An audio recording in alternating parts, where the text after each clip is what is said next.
નમઃ પાર્વતી પતય હર હર મહાદેવ હર. શિવરાત્રિના મહોત્સવમાં વેદસાર શિવસ્તવ ભગવાન આદ્ય શંકરાચાર્યની એક રચના છે, જેમાં ભગવાન શંકરની સ્તુતિ છે. તે સ્તોત્ર કેવું છે? વેદ સાર, જેમાં વેદનો સાર છે એવું એ સ્તોત્ર છે.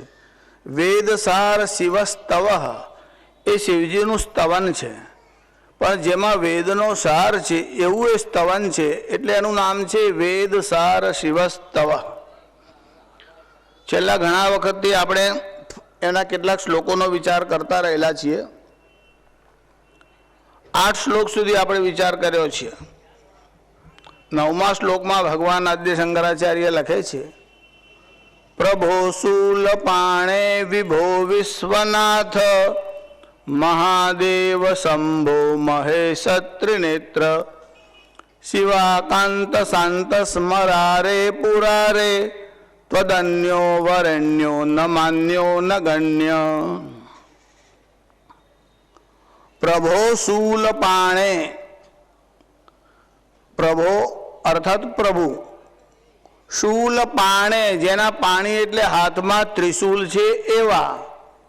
પ્રભો શૂલ પાણે વિભો એટલે જે સર્વવ્યાપક છે. સનાતન ધર્મમાં પરમાત્મા કોઈ ખૂણામાં રહેલા છે એવું નથી. વિભુ એટલે સર્વવ્યાપક છે.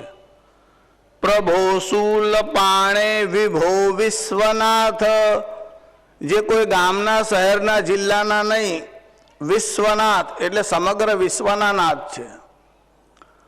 ખાલી પુરુષોના, ખાલી સ્ત્રીઓના, ખાલી મનુષ્યોના, ખાલી પશુઓના, કેવળ પ્રાણીઓના, નાના ભૂત પ્રેત પશુ જેટલા પણ જીવ છે જીવ માત્રના અધિપતિ છે. એટલે ભગવાન શંકરનું નામ પશુપતિ છે. પશુ એટલે જે પાસમાં બંધાયેલા છે તે, એટલે જીવ માત્ર. પ્રભો શૂલ પાણે વિભો વિશ્વનાથ મહાદેવ શંભો, જે મહાદેવ છે. બાકી બધા 33 કરોડ છે પણ તે દેવતાઓ છે. આ મહાદેવ છે. મહાદેવ શંભો, એમનું એક નામ શંભુ પણ છે. મહાદેવ શંભો મહેશ ત્રિનેત્ર, જે મહાન ઈશ, ઈટ ધાતુથી ઈશ શબ્દ બન્યો છે. એનો અર્થ થાય છે ટુ ગવર્ન, એટલે આખા બ્રહ્માંડ પર જે શાસન કરવાવાળા છે તે. મહેશ ત્રિનેત્ર શિવાકાંત, ગૌરી એટલે પાર્વતીના જે કાંત એટલે પતિ છે. શિવાકાંત શંભો શશાંગાર્ધ મૌલે, આ શંભો શબ્દ આગળ પણ એકવાર સ્તોત્રમાં આવેલો છે. આ ભગવાન શંકર કેવા છે? શિવાકાંત શાંત સ્મરારે પુરારે. સ્મરારે, સ્મર એટલે કામદેવ, અને સ્મરારે એટલે કામદેવના જે શત્રુ છે તેવા. સ્મરારે પુરારે, પુરારે એટલે પુર, આ જે ત્રિપુર છે નામનો જે રાક્ષસ છે એના 3 પુરોનો નાશ કરવાવાળા છે. એટલે ભગવાન શંકરનું એક નામ પુરારી છે. સ્મરારે પુરારે ત્વદન્યો એટલે તમને છોડીને, વરેણ્યો કોઈ પસંદ કરવા યોગ્ય નથી. ત્વદન્યો વરેણ્યો ન માન્યો ન ગણ્ય. ભગવાન આદ્ય શંકરાચાર્ય લખે છે, ત્વદન્યો તમને છોડીને મને કોઈ પસંદ કરવા યોગ્ય નથી. ન માન્યો મને કોઈ માન્ય નથી. ન ગણ્ય, હા બાકી બધા નગણ્ય છે, તમારી સામે કોઈ ગણનામાં નથી. જો ભગવાન આદ્ય શંકરાચાર્ય કોઈ શબ્દનો પ્રયોગ કરે અને સાંપ્રદાયિક જડતાવાળા લોકો કોઈ શબ્દનો પ્રયોગ કરે ત્યારે બંનેમાં બહુ ભેદ હોય છે. શંકરાચાર્ય એવું કહે છે, તમારા સિવાય એટલે ઈશ્વર સિવાય મને કોઈ માન્ય નથી. શિવ સિવાય બીજા કોઈ દેવતાનું નામ કે પર્યાયવાચી શબ્દ બોલી જશે તો આપત્તિ છે એવો અર્થ નથી. તદન્યો, ઈશ્વર સિવાય મને કોઈ માન્ય નથી.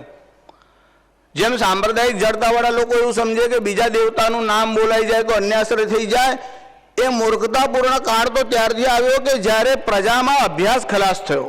વેદ શાસ્ત્રનો અભ્યાસ ન રહ્યો ત્યારથી પ્રજાને એવું સમજાવવા લાગ્યા.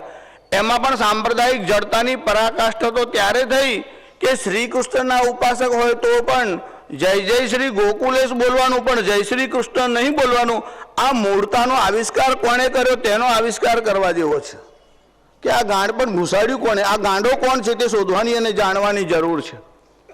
શંકરાચાર્ય કહે છે તમારા સિવાય એટલે શિવજીનું નામથી અથવા રૂપથી આગ્રહ નથી, કારણ કે એમને જ ભજે વ્રજાઈ કે મંડનમ શ્રી કૃષ્ણની સ્તુતિ લખી છે. એમને ગંગાષ્ટકમ તો લખ્યું, યમુનાષ્ટકમ પણ લખ્યું.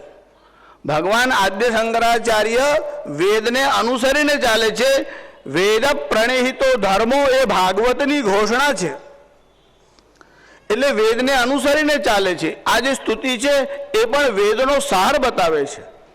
આરંભમાં જ પહેલા જ્યારે સંબોધન કરે છે ત્યારે એવું કહે છે પ્રભો શૂલ પાણે, તમે પ્રભુ છો.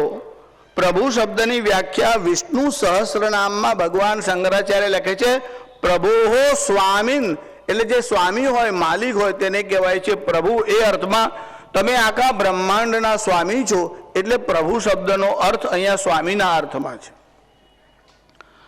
પ્રભુ શબ્દની બીજી વ્યાખ્યા એમને જ વિષ્ણુ સહસ્રનામમાં કરી છે, કારણ કે વિષ્ણુ સહસ્રનામમાં કોઈ શબ્દ 2 વાર આવે છે, એટલે શબ્દના દૃષ્ટિથી એ બીજી વાર આવે છે, પણ અર્થના દૃષ્ટિથી ત્યાં ભેદ છે. એટલે પ્રભુ શબ્દની વ્યાખ્યા કરતા વિષ્ણુ સહસ્રનામમાં જ ભગવાન આદ્ય શંકરાચાર્ય લખે છે કે સર્વાસુ ક્રિયાસુ, એટલે દરેક પ્રકારની ક્રિયાઓમાં કુશલાતિશયાત, અતિશય કુશલતાને કારણે તેમનું નામ પ્રભુ છે. ભગવાન શંકર પોતે પ્રભુ શબ્દની વ્યાખ્યા ભાગવતજીમાં કરે છે. ભાગવતજીની ટીકા પણ જ્યારે સાંપ્રદાયિક જડતાવાળાઓએ કરી ત્યારે એમને તો એ સ્તુતિમાં પણ અનર્થ કર્યા છે. એવા લોકોના નામ હમણાં બોલતો નથી, કેમ કે શિવદ્રોહીનું નામ ન બોલવું જોઈએ, નહીં તો પ્રાયશ્ચિત કરવું પડે એટલા માટે.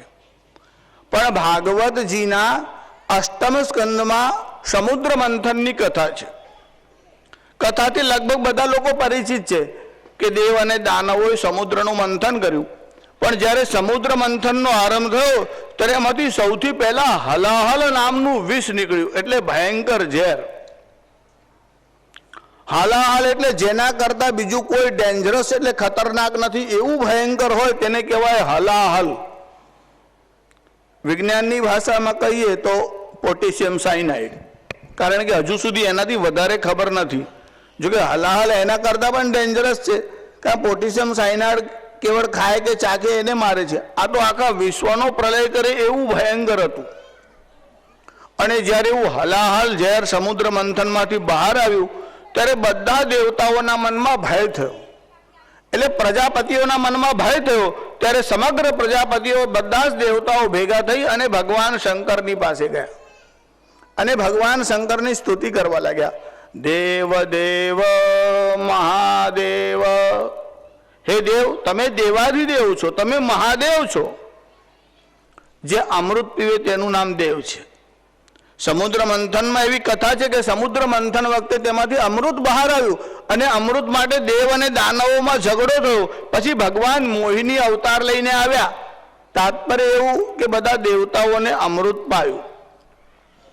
જે દેવોએ અમૃત પીધું તે અમર થઈ ગયા. જે અમૃત પાન કરે છે તે દેવ છે, પણ જે વિષપાન કરે છે તે મહાદેવ છે. આ દેવતાઓ જ બધા ભેગા થઈને મહાદેવની પાસે ગયા અને સ્તુતિ કરી. દેવ દેવ મહાદેવ ભૂતાત્મા ભૂત ભાવન, તમે આ સમગ્ર પ્રાણીઓની સૃષ્ટિને રચવાવાળા છો. ભૂતાત્મા ભૂત ભાવન, તમે આ બધા પ્રાણી માત્રની આત્મા છો.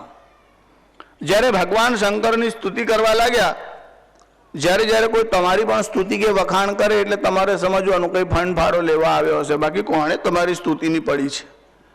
અને એમાં તમે લખાઈ દો તો રાજી થઈને આમ બહાર આવે, સારું છે, પણ એના બાપ જેવું નહીં. એનો બાપ બહુ ઉધારો થયો. આપણે જઈએ એટલે 500,000 રૂપિયા તો સહેજે, આ તો 100 રૂપિયામાં જીવ બાળતો હતો. અડધો કલાક તો બેસાડી રાખ્યા અને પછી ગપસપ કર્યા દુનિયાભરને. પછી ધીમેથી પાછી ગજવામાં જ જોયા. આ લોકો મંદિરમાં જાય ને ત્યારે પણ કુશળ હોય, એમની સ્પર્શેન્દ્રિય બહુ પાવરફુલ હોય.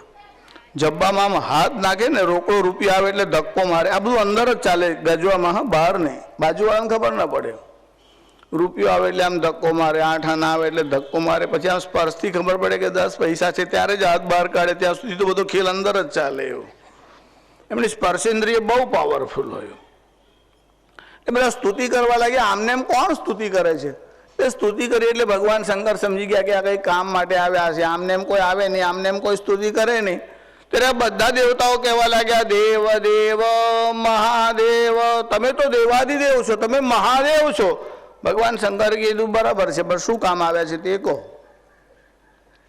એટલે આ દેવતાએ કીધું કે આ સમુદ્ર મંથન કરતા કરતા હલાહલ વિષ નીકળ્યું છે અને એ જો ફેલાય તો બહુ અનર્થ થાય. એટલે અમારી એવી ઈચ્છા છે કે તમે આ વિષનું પાન કરો અને આખા બ્રહ્માંડની રક્ષા કરો. જ્યારે પ્રજા અને દેવતાઓ ભયભીત થયા અને ગભરાઈ ગયા ત્યારે ભગવાન શંકરની સ્તુતિ કરી. ભગવાન શંકરની સ્તુતિ કરી ત્યારે ભગવાન શંકરે ભવાની એટલે પાર્વતીના તરફ જોયું. જો જ્યારે ભગવાન શંકર પાર્વતી સાથે આ વિષયમાં વાર્તાલાપ કરે છે ત્યારે વાર્તાલાપ કરતા કરતા ભગવાન શંકરે પ્રભુ શબ્દની વ્યાખ્યા કરી અને પાર્વતીને સમજાવ્યું. અને ભગવાન શંકર કહેવા લાગ્યા, એતાવાન હિ પ્રભોરર્થો. હે પાર્વતી, આ દેવતાઓથી લઈને આખી પ્રજા મને પ્રભુ કહે છે, સ્વામી કહે છે, પણ પાર્વતી પ્રભુ શબ્દનો અર્થ શું છે? એતાવાન હિ પ્રભોરર્થો. પ્રભો શબ્દની વ્યાખ્યા શ્રીધર સ્વામીએ ભાગવતજીના આ શ્લોકમાં કરી. પ્રભો સમર્થસ્ય, જે સમર્થ હોય તેને પ્રભુ કહેવાય છે.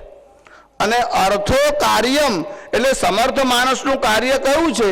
તો કહે છે કે પીડિત અને તમારે આધીન થયેલા લોકો જ્યારે તમારી પાસે આવે ત્યારે એની રક્ષા કરો, એ જ સમર્થનું કાર્ય છે.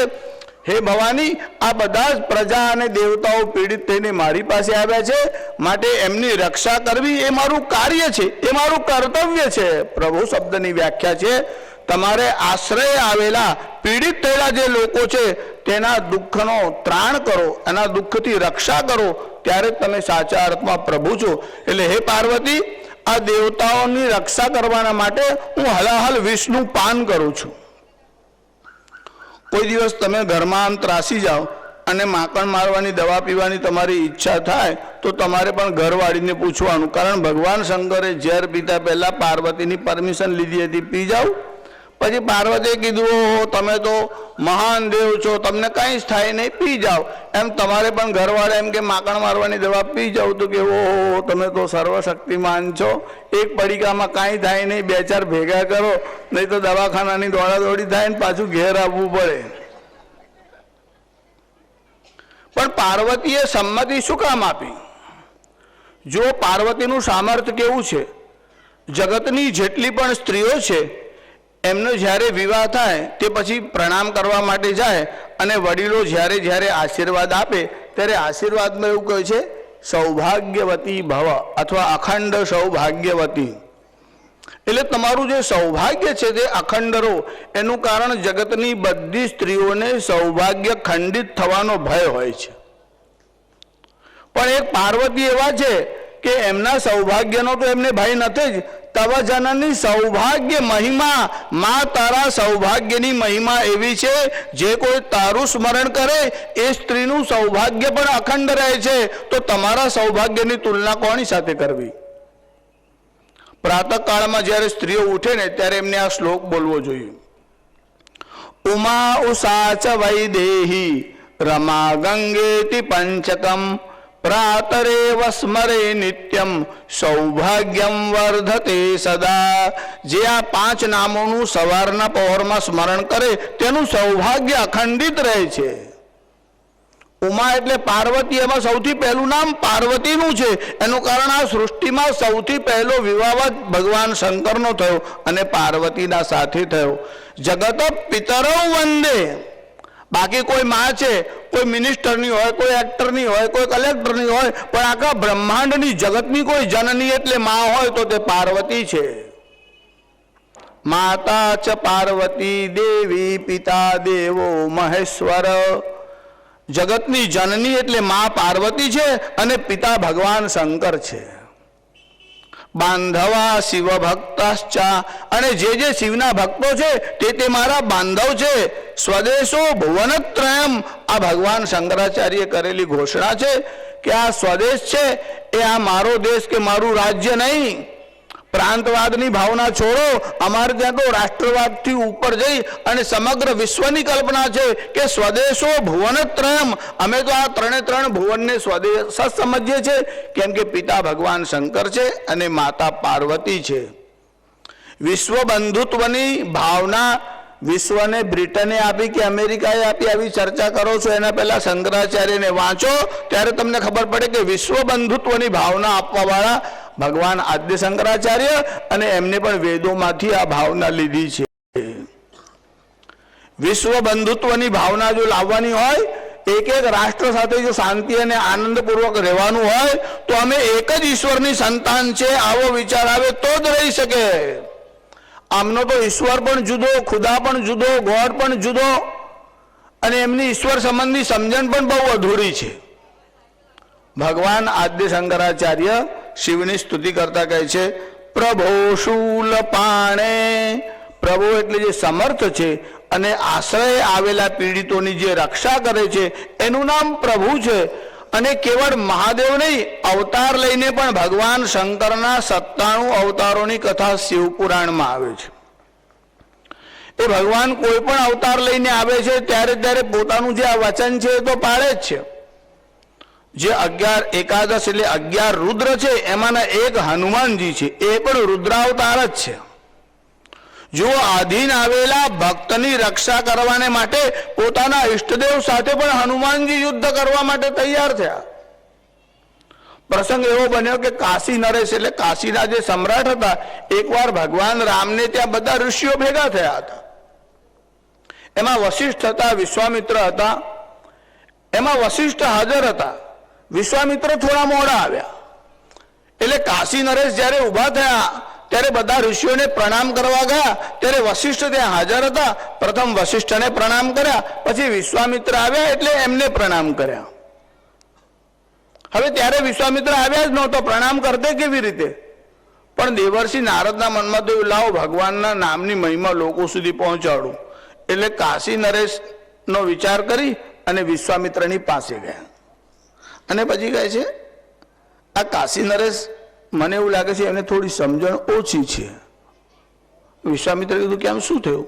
કે સભામાં બધા ઋષિઓ બેઠા છે, પણ એમને પહેલા વશિષ્ઠને પ્રણામ કર્યા, તમને પછી પ્રણામ કર્યા. વસ્તુતઃ તો તમે તપને કારણે બ્રાહ્મણત્વ પ્રાપ્ત કર્યું છે, તમને પહેલા પ્રણામ કરવા જોઈતા હતા. વિશ્વામિત્રે કીધું, એમાં શું હવે, પહેલા કરે પછી કરે. નારદ કહે છે, એ તો તમારી મોટાઈ છે એટલે તમને એવો ભેદ લાગતો નથી, પણ પરિપાટી ખોટી પડે. આજે એક માણસ આવી રીતે પ્રણામ કરે, કાલે બીજો, ત્રીજો, એવી રીતે આખી એક પરિપાટી નિર્માણ થાય. એ પરિપાટી બરાબર નહીં. એટલે વિશ્વામિત્રના મનમાં તો એક તો ક્ષત્રિય હતા અને પછી તપશ્ચર્યા કરવાથી પણ ક્રોધ વધે છે. એમના મનમાં ક્રોધ તો હતો જ, થોડો વધારે બહાર આવ્યો. એટલે દેવર્ષિ નારદને કહે છે, તો શું કરાય? દેવર્ષિ કહે છે, એમાં મને શું પૂછો, આપ તો સમર્થ ઋષિ છો. જ્યાં સુધી અપરાધીને દંડ ના થાય ત્યાં સુધી અપરાધ ફરી ફરી થાય. તો કે શું દંડ કરીએ? અને હવે હું તપસ્વી છું, મારે દંડ કરવો બરાબર નહીં. ત્યારે દેવર્ષિ નારદે કહ્યું, તમારે દંડ કરવાની ક્યાં જરૂર? તમારા આટલા બધા શિષ્યો છે, રામજીને કહી દો. હવે દેવર્ષિ નારદે પાછા અંદર રામજીને પણ ભેગા કર્યા. એટલે વિશ્વામિત્ર રામજીની પાસે ગયા, કીધું તમારા રાજ્યમાં આવો બધો અવિવેક. રામજીએ કીધું, પણ શું થયું? એમ કે કાશી નરેશે મારો અનાદર કર્યો. હવે ઘટના ખબર નથી. રામજી કહે, તમારો અનાદર કર્યો હશે તો હું એમને દંડ કરીશ, એમ નહીં તમે પ્રતિજ્ઞા કરો. રામજીએ કીધું કે સૂર્યોદય થાય ત્યારે આ કાશી નરેશનો વધ કરીશ, આ કાશી નરેશને મૃત્યુદંડની સજા આપીશ. હવે રામજી આવી પ્રતિજ્ઞા કરી. દેવર્ષિ નારદને ખબર પડી એટલે ગયા કાશી નરેશને ત્યાં. કાશી નરેશે સત્કાર કર્યો, હો દેવર્ષિ નારદ, આવો આવો. તમારું આગમન થયું કે આ લોકો પર અનુગ્રહ કરવા માટે ફરું છું, તારા પર આપત્તિ આવી તો મને એમ થયું લાવ સાવધાન કરતો જાઉં. એટલે અહીંથી જતો તો સ્પેશિયલ તારા માટે સમય કાઢીને અહીં આવ્યો. થયું શું? તો રામજી તમારા પર કોપે ભરાયા. પણ કારણ, હવે કારણ તો રામજી આ મોટા લોકોનું શું કહેવાય, એમને ગમે ત્યારે ગુસ્સો આવે. એમને આપણાથી પૂછાય ખરું કેમ ક્રોધ કર્યો? કર્યો. પણ હવે ઉપાય કોઈ નહીં. રામજી તો મૃત્યુદંડની સજા આપવાનું કહેતા હતા અને રામજી એક જ વાર બોલે છે, એટલે એવું કર્યા વગર રહેતા જ નથી. કાશી નરેશે કીધું, તો પછી દેવર્ષિ તમારા આવવાનો, તમારા દર્શનનો લાભ શું? મારી રક્ષા કેવી રીતે? કે એક ઉપાય છે શું, તો કે હનુમાનજી પાસે જાઓ તો એ તમારી રક્ષા કરી શકે. એટલે કાશી નરેશ ગયા હનુમાનજી પાસે. દેવર્ષિ નારદે કીધું જો પહેલા કામ નીકળી જાય પછી કહેજો કે રામજી આવી પ્રતિજ્ઞા કરી છે, પહેલા રામજીનું નામ લેતા નહીં. એટલે કાશી નરેશ ગયા. હનુમાનજીને કીધું આપત્તિમાં છું, પ્રાણ સંકટમાં છું, મારી રક્ષા કરો. હનુમાનજીના બંને ચરણ પકડીને બેસી ગયા. હનુમાનજીએ કીધું શરણે આવેલાની રક્ષા કરવી એ તો પ્રભુ એટલે સમર્થ માણસનું કામ છે. કીધું કે જા હું તારી રક્ષા કરીશ. કે છે એમ નહીં, પણ તમારે ખાતરીથી રામજીની સોગંદ ખાઈને કહો તો હું માનું. એટલે હનુમાનજી પાસે પછી રામજીની સોગંદ લેવડાવી કે રામજીની સોગંદ કાશી નરેશ હું તારી રક્ષા કરીશ. હવે કહે છે કે રામજીએ જ મારવાની પ્રતિજ્ઞા કરી છે, આની પાસે રામજીની સોગંદ ખવડાવી દીધી. હનુમાનજી તો બોલી ગયા. હવે ખબર પડી કે સામે તો રામજી જ છે, પણ રક્ષાનું એકવાર વચન આપ્યું એટલે પાડવું જોઈએ. એટલે કાશી નરેશને લઈને ગયા. કાશી નરેશ હનુમાનજીની સાથે ગયા. કાશી નરેશે મનમાં વિચાર કર્યો કે રામજી જો શસ્ત્ર લઈને ઊભા હશે તો મારી રક્ષા કેવી રીતે થશે. એટલે હનુમાનજીને કે તમારી સાથે આવું પણ મને ડર લાગે છે. હનુમાનજીએ કીધું એક કામ કરો, તમે મારી પૂંછને પકડીને પાછળ પાછળ આવો. એટલે આ હનુમાનજીની પૂંછ પકડીને પાછળ પાછળ ગયા. એટલે હનુમાનજીએ પોતાની પૂંછ હતી ત્યાં લપેટી દીધી અને કાશી નરેશને એમાં સંતાડી દીધો. રામજીની સભામાં ગયા. વિશ્વામિત્ર બેઠેલા હતા, પ્રણામ કર્યા. રામજીને પ્રણામ કર્યા. એટલામાં બધે ધીરે ધીરે સમાચાર ફેલાઈ ગયા કે હનુમાનજી સભામાં આવ્યા છે અને કંઈક વિશેષ ઘટના છે, રામજી જોડે ચર્ચા કરવાના છે. એટલે રામજીએ કીધું કે ગુરુદેવને પણ લઈ આવો. એટલે ભગવાન વશિષ્ઠને ત્યાં લાવ્યા. ભગવાન વશિષ્ઠ ત્યાં આવ્યા કે હનુમાનજીએ પ્રણામ કર્યા. હવે રામજીએ કીધું કે આજ્ઞા છે. તો હા.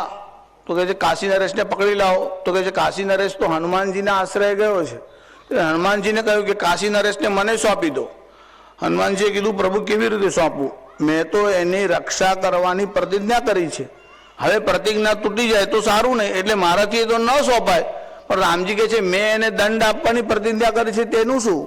હનુમાનજી કીધું તો પછી પ્રભુ તમે તમારી પ્રતિજ્ઞાનું પાલન કરો, હું મારી પ્રતિજ્ઞાનું પાલન કરું. તો રામજીએ ધનુષ્ય લીધું, હનુમાનજીએ ગદા ઉપાડી. રામજીએ કીધું કે આરંભ કર. હનુમાનજી કે પ્રભુ મારાથી આરંભ કરાય, મારાથી તમારી સામે શસ્ત્ર ઉપાડાય નહીં, મારાથી તો વિચાર પણ ન કરાય, પણ તમે આજ્ઞા કરો છો અને શરણે આવેલાની રક્ષા કરવી જોઈએ. હવે આ કાશી નરેશ મારી શરણમાં છે એટલે હું રક્ષા તો કરીશ, પણ તીર તમે પહેલા ચલાવો. રામજી વિચાર કરે આપણે આરંભ કરીએ. રામજીએ ભક્તની આજ્ઞા તો પાડવી જ રહી. એટલે રામજીએ તીર હાથમાં લીધું, છોડવા માંડ્યું. 1 2 4 હનુમાનજી તો આમના આમ અદબ પાડીને બેસેલા, હાલે નહીં, પડે નહીં. રામજીના મનમાં થયું આટલા વર્ષો થયા, આટલા મોટા મોટા રાક્ષસોને માર્યા, કોઈ દિવસ મારું બાણ વ્યર્થ ગયું નહીં અને આ તો હાલતો જ નથી. રામજી મનમાં વિચાર કરવા લાગ્યા. એટલામાં દેવર્ષિ નારદ ત્યાં પહોંચ્યા કે પ્રભુ શું વિચાર કરો છો કે આ મારું બાણ વ્યર્થ કેમ જાય છે. રામ બાણનો અર્થ જ એવો છે જે વ્યર્થ ન જાય. એટલે કહેવાય કે આનો તો રામબાણ ઇલાજ છે, એટલે આ વ્યર્થ જાય જ નહીં, એનું પરિણામ આવશે જ. તો મારું બાણ વ્યર્થ કેમ જાય છે. નારદજી કહે છે પ્રભુ એક વાત કહું. રામજી કહે છે હા બોલો. કે તમારા કરતા તમારા નામની શક્તિ વધારે છે. કેમ. તો કહે છે કે તમારી શક્તિ છે એ તમે બાણમાં ઠૂસો છો, પણ અમે હનુમાનજી બેઠા છે મનમાં રામ રામ રામ બોલે છે. હવે તમારું નામ બોલે છે એટલે તમારું બાણ વાગતું નથી. તમારા નામનું શક્તિ, તમારા નામનો પ્રભાવ એવો છે કે રામતે અધિક રામ કર નામા. રામ કરતા પણ રામનું નામ અધિક છે. રામના નામનો મહિમા કેવો છે કે રામ એક તાપસતી તારી, નામ કોટી ખલકુમતી સુધારી. રામજીના નામે અને રામજીએ બે શું કામ કર્યું તો કે છે રામ એક તાપસ્તીય તારી. રામજીએ એક તપસ્વીની સ્ત્રી અહલ્યા હતી એનો ઉદ્ધાર કર્યો, પણ નામ કોટી ખલકુમતી સુધારી. તમારા નામે તો કરોડો લોકોની દુષ્ટ બુદ્ધિની સુધારી છે. તમારા નામનો મહિમા વિશેષ છે. હવે હનુમાનજીને કઈ થાય નહીં. હનુમાનજી યુદ્ધ કરવાનો આરંભ કર્યો ત્યારે દેવર્ષિ નારદે જઈને કહ્યું વિશ્વામિત્રને કે પ્રભુ આપ શાંત થાવ, કારણ કે હનુમાન અને રામ જો શસ્ત્ર છોડશે તો હનુમાનજીને કઈ થાય નહીં, રામજીને કઈ થાય નહીં, પણ આ પ્રજા અને બ્રહ્માંડનું શું થશે, આ બધાનો જ લય થશે. હવે આ યુદ્ધ અટકે એવું કંઈ કરો. ત્યારે વિશ્વામિત્રે કીધું પણ હું કેવી રીતે અટકાવી શકું. હવે રામજીએ પ્રતિજ્ઞા કરી છે. રામજી કહે છે હું તો મારી પ્રતિજ્ઞા પૂરી કરીશ, કે પણ તમારો ક્રોધ શાંત થયો હોય અને તમે કાશી નરેશને ક્ષમા કરો તો થાય. કે એને ક્ષમા કેવી રીતે કરું, એને તો મારો અપરાધ કર્યો છે.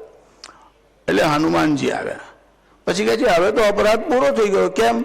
તો કે જે એકવાર વશિષ્ઠને પહેલા પ્રણામ કર્યા, હમણાં સભામાં હનુમાનજી આવ્યા ત્યારે પહેલા વિશ્વામિત્રને પ્રણામ કર્યા. કે તો હનુમાનજીએ પ્રણામ કર્યા, પણ કે એની પૂંછડીમાં રાજા હતો ને એટલે એને ભેગા ભેગા પ્રણામ કર્યા. અને વશિષ્ઠ મહારાજને તો પાછળથી બોલાવ્યા. એટલે એકવાર વશિષ્ઠને પહેલા પ્રણામ કર્યા, આ વખતે વિશ્વામિત્રને પહેલા પ્રણામ કર્યા. એનું પ્રાયશ્ચિત થઈ ગયું છે. જેમ આપણે કહીએ ને મેચ ડ્રો થઈ, એકવાર આ જીતી ગયા, એકવાર આ જીતી ગયા. હવે પ્રાયશ્ચિત થઈ ગયું છે. દેવર્ષિ નારદે ઝઘડો ઉભો કરાયો, પણ દેવર્ષિ નારદ જે ઝઘડો કરાવે તેની પાછળ કઈક હેતુ હોય છે. હેતુ આવો જ કે રામ કરતા પણ રામના નામમાં વિશેષ મહિમા છે. અને બીજું, પ્રભુ કોને કહેવાય? જે શરણે આવેલાની રક્ષા કરે. એટલે હનુમાનજીનો અવતાર લઈને ભગવાન શંકર આવ્યા તો પણ શરણે આવેલા કાશી નરેશની રક્ષા કરી અને રામ જોડે યુદ્ધ કરવા તૈયાર થયા. હે શિવશંકર, તમારો સ્વભાવ કેવો છે? તમારી શરણમાં જે આવે અવતાર લઈને આવો તો પણ તમે એની રક્ષા કરવાનું ચૂકતા નથી.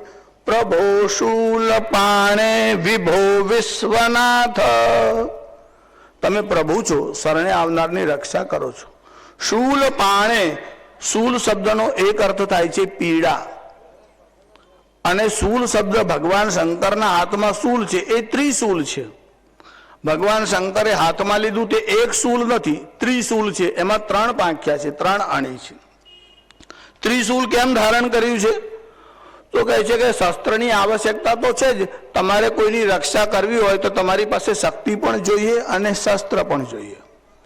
પણ સજ્જનો અને દુર્જનોનો ભેદ કેવો છે? સજ્જનો પાસે જો શસ્ત્ર હશે તો સદુપયોગ થશે અને સમાજની રક્ષા થશે. અને આતંકવાદીઓના હાથમાં, દુર્જનોના હાથમાં શસ્ત્ર હોય તો અનર્થ થશે. પ્રભુ, તમે 3 પ્રકારની શૂલ એટલે પીડાઓને હરો છો, માટે તમે ત્રિશૂલ ધારણ કર્યું છે. કારણ કે જગતમાં બહુ પ્રકારની પીડા છે, પણ એના મુખ્ય ભાગ 3 જ છે. એક આધ્યાત્મિક પીડા, આધિ ભૌતિક અને આધિ દૈવિક. આ 3 પ્રકારની પીડાઓ છે. એટલે બ્રાહ્મણો જ્યારે આશીર્વાદ આપે છે ને, ત્યારે તમને ઘણીવાર સાંભળનારને તો ખબર બહુ ઓછી હોય છે, કેટલીક વાર તો બોલનારને પણ ખબર ન હોય એવું પણ બને છે. જ્યારે કર્મકાંડના બધા પ્રયોગ ચાલતા હોય ત્યારે બ્રાહ્મણ હાથમાં ચોખા લે અને પછી આમ તમને આશીર્વાદ આપે. ત્યારે એકવાર રાજા ભોજ પૂજામાં બેઠા હતા, એટલે બ્રાહ્મણે આમ ચોખા હાથમાં લીધા અને આશીર્વાદ આપવાના હતા. એટલે રાજા ભોજના ઉપર આમ ચોખા નાખ્યા અને બોલ્યો, ત્રિપીડાસ્તુ દિને દિને, તને 3 પ્રકારની પીડાઓ રોજ રોજ પ્રાપ્ત થાવ. અરે ભોજરાજાના મનમાં થયું કે આશીર્વાદ આપે છે, આ તો સાપ કહેવાય, અને પાછું રોજ રોજ થાવ એવું કહે છે. એકાદ દિવસ નહીં, રોજ રોજ કહે છે. હવે પેલા બ્રાહ્મણને પૂછવું કેમ કે ભાઈ ત્યાં સાપ આપ્યો કે આશીર્વાદ આપ્યો? એટલે સમાધાન માટેનું સાધન એક જ હતું, અને તે એટલે કાલિદાસ. એટલે કાલિદાસને બોલાવીને પૂછ્યું કે આ બ્રાહ્મણો આશીર્વાદ આપે છે કેમ? તો કે જે પૂજા કરીને ઉઠ્યો એટલે ચોખા હાથમાં લઈને કહે છે, ત્રિપીડાસ્તુ દિને દિને, તને રોજ રોજ 3 પ્રકારની પીડાઓ થાવ. એટલે કાલિદાસે કીધું કે બ્રાહ્મણ દેવતા સાચું કહે છે. પ્રદાને વિપ્ર પીડાસ્તુ, પુત્ર પીડાસ્તુ ભોજને, શયને પત્ની પીડાસ્તુ, ત્રિપીડાસ્તુ દિને દિને. હે રાજા, તને 3 પ્રકારની પીડાઓ રોજ પ્રાપ્ત થાવ. પ્રદાને વિપ્ર પીડાસ્તુ, દાન આપતી વખતે તું એટલું બધું દાન કરે કે તારા હાથને પીડા થાય, હાથ દુખવા આવે એટલી બ્રાહ્મણો તને પીડા આપે એટલું તું દાન કરે. પ્રદાને વિપ્ર પીડાસ્તુ, પુત્ર પીડાસ્તુ ભોજને, જમવા માટે બેસે ત્યારે છોકરાનો છોકરો આવીને ખભા ઉપર બેસી જાય, એ પીડા જ છે, છતાં પણ ગમે. છોકરો આવે ને જમતી વખતે ડિસ્ટર્બ કરે, પણ દાદાને એવું ન લાગે કે આ મને ત્રાસ આપે છે. જોવાવાળાને એવું લાગે, એની મા બૂમ પડે, દાદાને જમવા દે, દાદાને જમવા દે, પણ દાદાને તો જ ભાવે છે, નહીં તો નથી ભાવતું. છોકરાઓ આવીને ત્રાસ આપે. કેટલીક પીડાઓ એવી હોય કે તમને જોવામાં એવું લાગે પીડા છે, પણ તમારા હૃદયમાં આનંદ થાય. પુત્ર પીડાસ્તુ ભોજને, જમવા માટે બેસે ત્યારે તને પુત્ર પીડા આપે. શયને પત્ની પીડાસ્તુ, બહુ ઊંઘ આવે ને ત્યારે જ ઘરવાળીની ચર્ચા કરવાની ઈચ્છા થાય, વાતો કરવાઈને બેસી જાય. હવે હમણાં જપવા દે ને, શાંતિથી બહારથી થાકીને આવ્યા છે, ના પણ આપણે છોકરાનું લગ્ન લેવાનું છે, પણ હજુ લગ્નને 4 મહિના બાકી છે, આજથી હું છે, પણ સોનીને હમણાંથી કહેવું પડે, પછી ભાવ વધી જાય, હજુ કપડાં ખરીદવાના.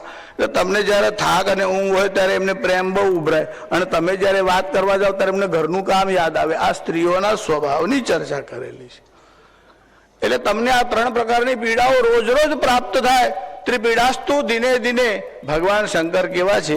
તે બધી પીડાઓને હરવા વાળા છે. એમને હાથમાં જે શૂલ ધારણ કર્યું છે એ ત્રણ આધ્યાત્મિક, આધિભૌતિક અને આધિદૈવિક ત્રણ પ્રકારની જીવોને જે પીડા થાય છે એ ત્રણેય પીડાઓને હરવાવાળા છે, પીડાઓનું છેદન કરવાવાળા છે, એટલે એમને ત્રિશૂલને ધારણ કરેલું છે. એટલું જ નહીં, જીવોને જે પીડા થાય છે એનું કારણ કયું છે? તો અજ્ઞાનને કારણે છે. અને ભગવાન શંકરની કૃપાથી જ શૂલ એટલે પીડાનું નિવારણ થાય છે. કારણ જ્ઞાનના અધિષ્ઠાતા દેવતા જે છે, જે શિવની ઉપાસના કરે તેને જ વિદ્યા એટલે જ્ઞાનની પ્રાપ્તિ થાય અને તેની પીડાનું નિવારણ થાય છે. આ ભગવાન શંકર અજ્ઞાનનું નિવારણ કરે છે એટલે પીડાનું નિવારણ કરે છે. એમને હાથમાં શૂલ ધારણ કરેલું છે. પ્રભો શૂલ પાણે, તમે સમર્થ છો, શરણે આવેલાની રક્ષા કરો છો. શૂલ પાણે, તમે હાથમાં શૂલ લઈ અને જીવોની શૂલ એટલે પીડાઓને હરવા વાળા છો. માણસની પાસે શક્તિ આવી અને શસ્ત્ર ધારણ કરે ને તો બીજાને બીવડાવવા માટે કરે. અહીંયા છોકરાઓ અવાજ કરે છે આ બાજુ કે બહાર?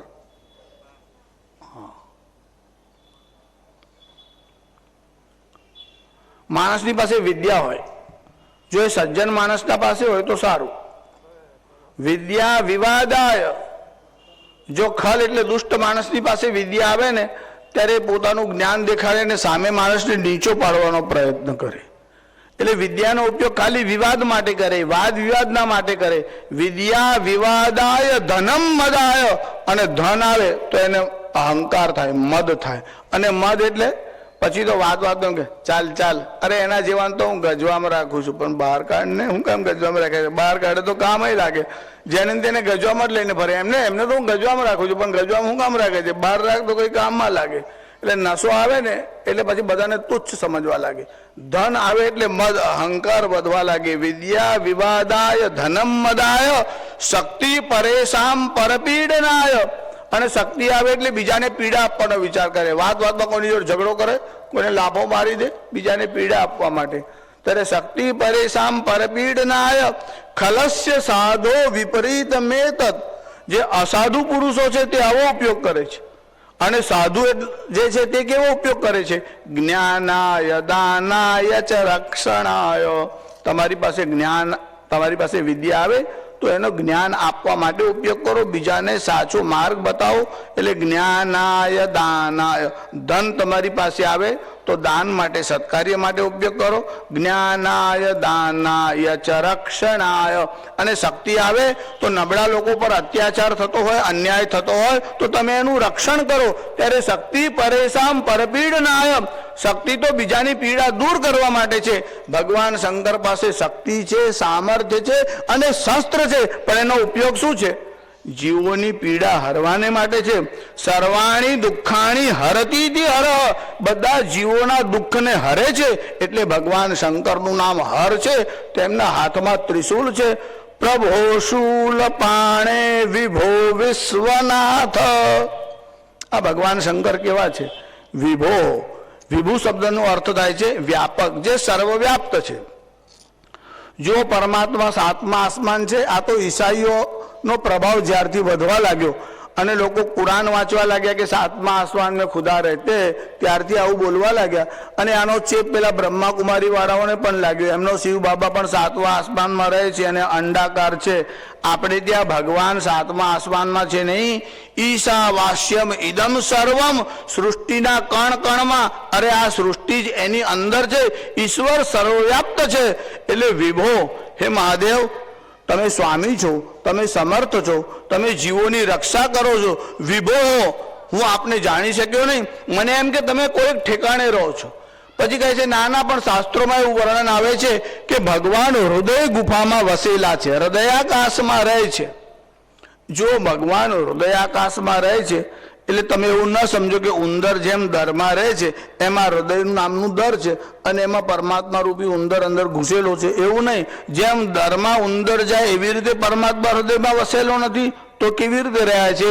જેમ કાષ્ઠમાં લાકડામાં અગ્નિ છે, શેરડીમાં જેમ રસ રહેલો છે, સાકરમાં જેમ ગળપણ રહેલું છે અને અગ્નિમાં જેમ ઉષ્ણતા રહેલી છે, એવી રીતે ભગવાન સર્વવ્યાપ્ત છે. ઉંદરની જેમ ભગવાન હૃદયના આકાશમાં ભરાયેલો નથી. ઈશ્વર સર્વવ્યાપ્ત છે. વિભો એટલે વ્યાપક, કણ કણમાં છે. કણ કણમાં તો સમજાવવા માટે બોલવામાં આવે છે. કણ કણમાં ભગવાન છે એવું નહીં. ખરેખર આ કણ કે પરમાણુઓ જે કહો છો એ આકાશની અંદર છે અને આકાશ પણ પરમાત્માની અંદર છે. ત્યારે પ્રભો શૂલ પાણે વિભો વિશ્વનાથ, તમે વિશ્વનાથ છો. કોઈ ગામનો નાથ હોય, સરપંચ હોય, કોઈ જિલ્લાનો હોય, તે 2 વર્ષ હોય ને આવતા વર્ષે પાછો રેક નહીં, એની ખાતરી નહીં. તમારી પોસ્ટ એવી છે કે એમાં કોઈ માથું મારે જ નહીં, એને જવાનો ભય છે જ નહીં, પરમેનન્ટ નિત્ય જ છે. તમે આખા વિશ્વના નાથ છો, તમે વિશ્વનાથ છો. પણ વિશ્વનાથનો સમાસ કયો થાય? તમે જ્યાં સુધી સંસ્કૃત ગ્રામર ન ભણો ત્યાં સુધી તમને અર્થની બરાબર સમજ ન પડે. હવે વિશ્વનાથ કરો પણ એનો સમાસ બહુવ્રીહી નથી, ષષ્ઠી તત્પુરુષ સમાસ છે. હવે સમાસ વિશેનો પરિચય તમને વધારે તો શું કહું, પણ તમને એક નાના દૃષ્ટાંતથી કહું કે આપણે ત્યાં ભારવી નામના એક વિદ્વાન થયા. એમને કિરાતાર્જુનિયમ નામનો એક ગ્રંથ એટલે કાવ્ય લખ્યું છે. આ ભારવી બહુ પ્રકાંડ પંડિત હતા. રાજનીતિમાં એમનું પ્રભુત્વ બહુ ભારે હતું, પણ આર્થિક સ્થિતિ એમની સારી નહોતી. એનું કારણ ઉદાર બહુ, ધન આવે એટલે લૂંટાવા લાગે, આપવા લાગે. એ પણ બીજા બ્રાહ્મણોને આપે, સંન્યાસીઓને આપે, સત્કાર્યમાં વાપરી, યજ્ઞાગાદી કરે.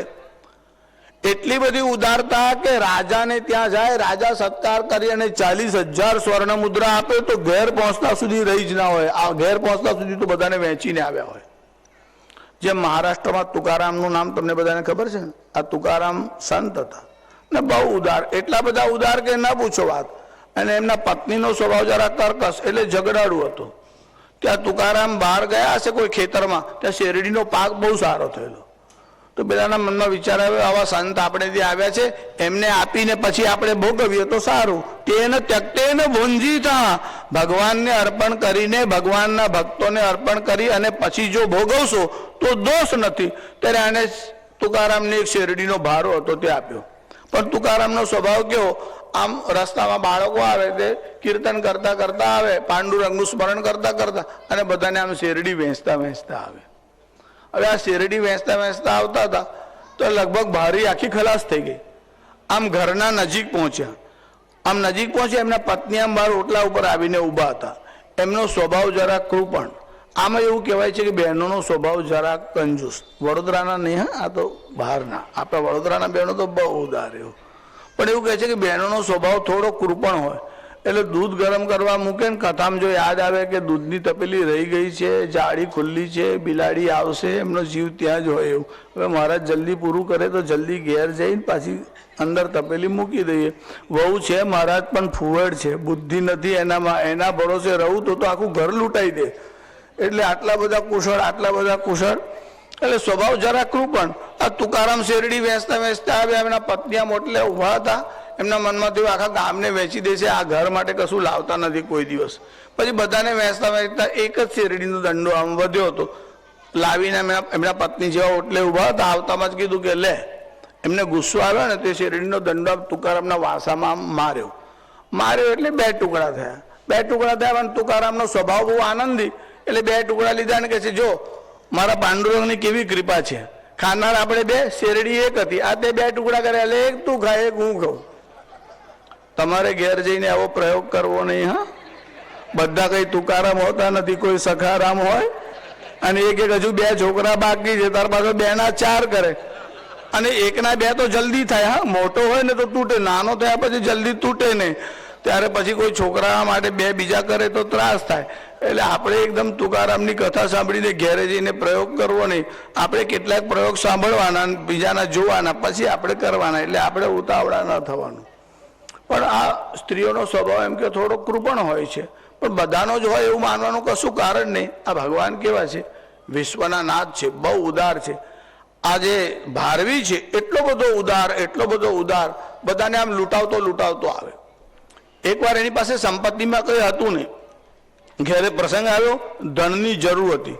તો વિચાર્યું લાવ રાજા ભોજને મળી આવું. એટલે ભોજ રાજાને મળવા માટે ગયો. હવે એક જ વસ્ત્ર આમ કૌપિન જેવું કહેવાય એવું સહેજ આમ લપેટેલું, શરીર આમ ખુલ્લું હતું. ગયો એટલે પેલો ચોકીદાર બહાર ઉભો હતો, એને રોક્યો, એ અંદર કઈ જાય છે? ભોજને મળવું છે એમ કે. આના મનમાં થયું આ તો પાછો રાજાને પણ રાજા કહેતો નથી, સમ્રાટ કહેતો નથી, ભોજને મળવું છે એવું કે છે. બ્રાહ્મણ હતો એટલે જરાક વિચાર કરવા લાગ્યો, કારણ રાજાએ કીધું કે જો બ્રાહ્મણનો અનાદર ન થાય એવું કાળજી રાખવી, સંન્યાસી હોય બ્રાહ્મણ હોય તો એને આદરથી લાવો. કીધું ભાઈ તું ભોજને મળવાનું કહે છે પણ છે કોણ, તમારો પરિચય તો આપો. તો રાજાને જઈને એવું કહો કે લોકનાથ આવ્યા છે. લોકનાથ તો રાજાને ભોજને વિશેષણ લાગતું હતું કે આ લોકનાથ છે, વિશ્વનાથ છે. આ કહે છે લોકનાથ આવ્યા છે, પણ હવે એ કહે છે તો આપણને કહેવામાં વાંધો શું છે. એટલે પેલો ચોકીદાર અંદર આવ્યો કે બહાર કોઈ આવે છે, તેવું કહે છે કે હું લોકનાથ છું. ભોજને તેવું જરા જોવું તો ખરો કે આ બીજો રાજા કઈથી આવે છે. કીધું અંદર લઈ આવો. લઈને અંદર આવ્યો. એટલે પછી કોણ છે તું? કસ્ત્વમ, આપ કોણ હે? તો કીધું અહંચ ત્વંચ રાજેન્દ્ર લોકનાથ ભાવપી. હે ભોજ, હું અને તું બંને લોકનાથ છીએ. બહુવ્રીહિ શ્યામ હમ રાજન ષષ્ઠી તત્પુરુષો ભવાન. પણ મારું જે લોકનાથ છે એનો બહુવ્રીહિ સમાસ છે, અને તારો જે લોકનાથ છે તેનો ષષ્ઠી તત્પુરુષ સમાસ છે. બહુવ્રીહિ શ્યામ હમ રાજન, બહુવ્રીહિ સમાસ કરો તો લોકનાથનો અર્થ થાય લોક યસ્ય નાથ. લોકો જેના નાથ છે તે લોકનાથ. હું એવો દરિદ્ર છું કે આ લોકો બધા મારા સ્વામી છે. લોક યસ્ય નાથ સલોકનાથ, અને લોકસ્ય નાથ, જે આ સમસ્ત લોકોનો નાથ છે તેનો ષષ્ઠી તત્પુરુષ સમાસ છે. ભગવાન શંકર વિશ્વનાથ છે પણ એનો સમાસ થાય છે ષષ્ઠી તત્પુરુષ. એટલે વિશ્વ એનું નાથ નથી, આખા વિશ્વનો એ નાથ છે. એવા ભગવાન શંકર વિશ્વનાથ છે કે પ્રભો શૂલ પાણે વિભો વિશ્વનાથ મહાદેવ શંભો મહેશ ત્રિનેત્ર. મહાદેવ, આપ મહાદેવ છો. મેં આરંભમાં કહ્યું તેમ જે અમૃત પીવે તે દેવ છે, પણ હલાહલ વિષ પીવે છે એ મહાદેવ છે. પણ આ મહાદેવ શબ્દ કેવી રીતે વિખ્યાત થયો અને ક્યારથી લોક વ્યવહારમાં આવ્યો? તો કહે છે કે એકવાર બ્રહ્મા અને વિષ્ણુ, એકવાર વિષ્ણુને ત્યાં બ્રહ્માને જવાનું થયું અને બ્રહ્માને ત્યાં વિષ્ણુ ગયા. ત્યારે બ્રહ્માને જોઈને વિષ્ણુ ઊભા ન થયા, એટલે બ્રહ્માના મનમાં ક્રોધ આવ્યો. હું પિતામહ છું અને મને જોઈને આ ઉઠતો નથી, મારું સન્માન કરતા નથી, એવો વિચાર આવ્યો. ત્યારે વિષ્ણુએ કીધું તમે પિતામહ ખરા, પણ તમે આ જગતની રચના કરી છે, મારી રચના કરી નથી. મારી નાભીના કમળમાંથી તો તું થયો છે, હું તો તારો બાપ છું.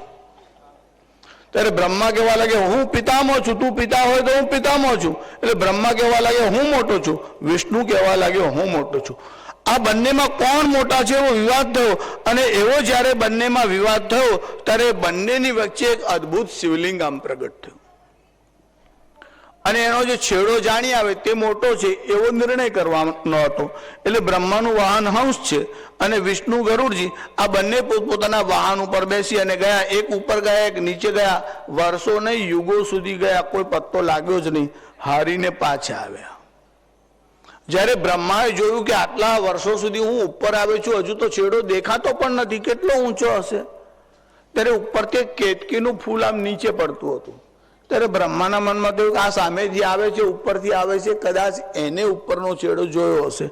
એટલે બ્રહ્માએ પૂછ્યું કે તું ક્યાંથી આવે છે? તો કે છે ઉપરથી. ઉપરથી એટલે ક્યાંથી? તો કે ભગવાનના લલાટમાંથી. કે ત્યાંથી માથું કેટલું દૂર છે? તો કે હું તો વર્ષોથી પડું છું, હજુ સુધી મેં જોયું નથી.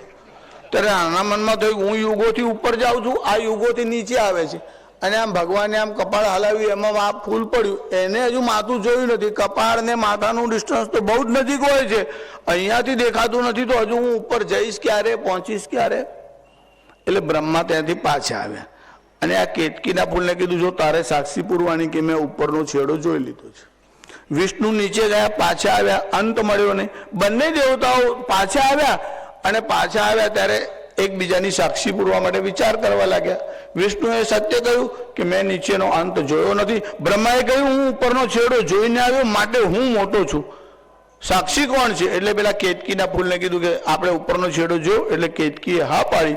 એમના અસત્ય બોલવાને કારણે ભગવાન શંકરને ક્રોધ આવ્યો, અને એ જે શિવલિંગ પ્રગટ થયું હતું એમાંથી ભગવાન બહાર આવ્યા અને પોતાના નખાગ્ર નખ વડે બ્રહ્માના જે મુખ 5 હતા તેમાંથી એક મુખ કાપી નાખ્યું. પહેલા બ્રહ્માને 5 મુખ હતા, ભગવાન શંકરે એક કાપી નાખ્યું, ત્યારથી બ્રહ્મા ચતુર્મુખ એટલે 4 મુખ વાળા થયા.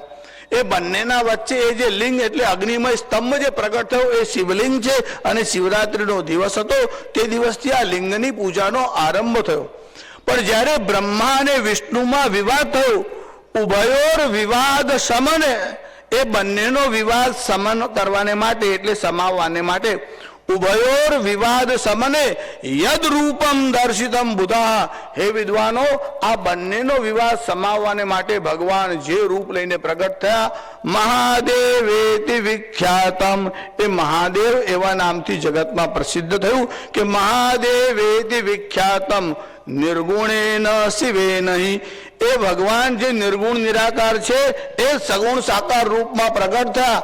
હવે વસ્તુતઃ શિવ અને શંકરમાં ભેદ નથી, પણ જે લોકોને ભેદ બુદ્ધિ છે તેમને આ સમજાતું નથી, એટલે બ્રહ્માકુમારીઓ વાળા પ્રચાર કરે છે શિવ અને શંકર જુદા છે.